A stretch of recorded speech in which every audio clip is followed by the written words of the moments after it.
अप्रैल और मई महीने में तो भारत में पेट्रोल डीजल की डिमांड 70-80% तक चली गई थी।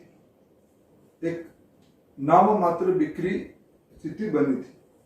उसकी सीधे सीधे प्रभाव राज्यों की अर्थनीति में, देश की अर्थनीति में, राजस्व की आमदनी में आती है।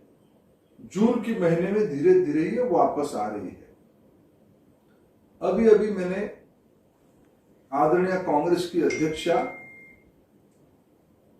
श्रीमती सोनिया गांधी जी की एक बयान को देखा। उन्होंने कटाक्ष किया है, उन्होंने तिजोरी भरने की बात कही है। मैं कुछ तथ्य आपके सामने रखना चाहूंगा।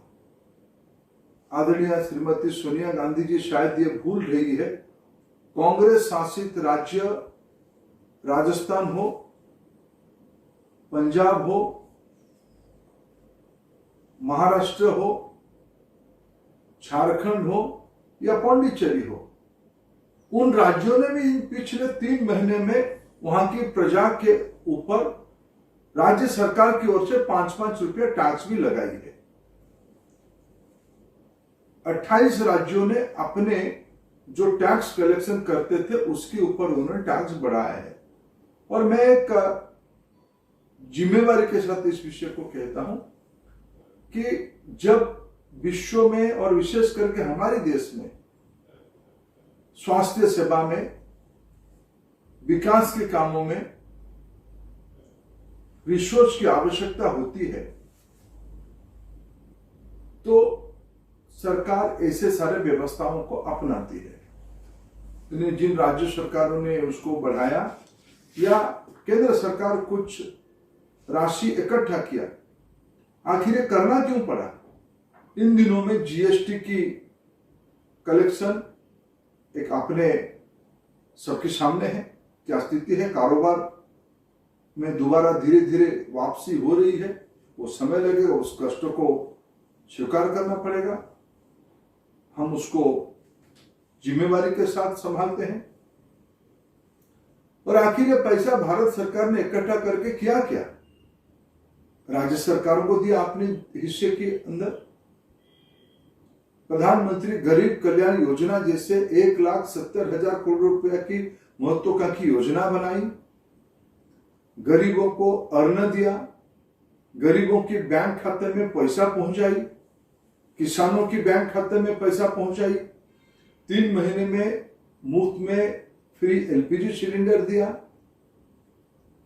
ईपीएफ में पैसा भरा श्रमिकों की खाते में। कोई तिजोरी नहीं भरा। मोदी जी की योजनाओं में भरना नहीं होता है, बांटना होती है।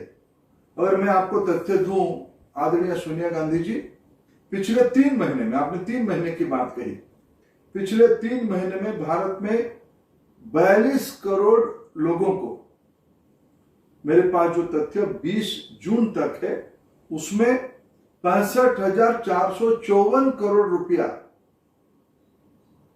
गरीबों की खाते में पहुंची है, बिना बिचौलियों की बैंक खाते में सीधा सीधा पहुंची है। 42 करोड़ लोगों के पास 65,454 करोड़ डीबीटी हुई है। आपकी तो संस्कार डीबीटी दूसरे जगह पे कराना। मोदी जी गरीबों की बैंक अकाउंट में डीबीटी कराते हैं, आपकी दामाद की बैंक अकाउंट में डीबीटी कराते हैं, राजीव गांधी फाउंडेशन पे आप डीबीटी कराते हैं।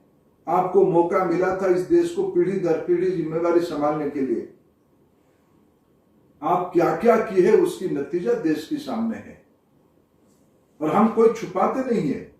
जब घर में दिक्कत होती है, घर में समस्या होती है, मां पिताजी अपने बटुए को, अपने संचय को संभल के खर्चा करते हैं।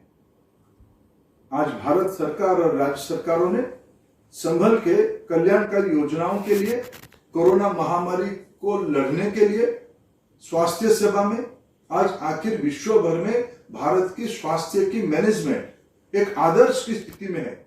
क्या उसके लिए रिसोर्स नहीं लगी?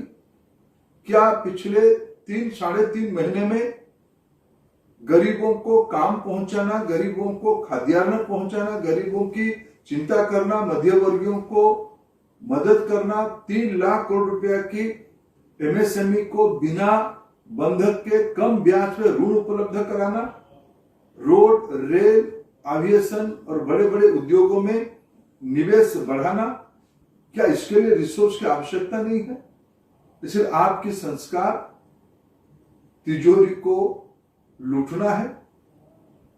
मोदी जी की योजना है तिजोरी को गरीबों के लिए, मध्यवर्गीयों के लिए, जनता के लिए खर्चा करना, बांटना।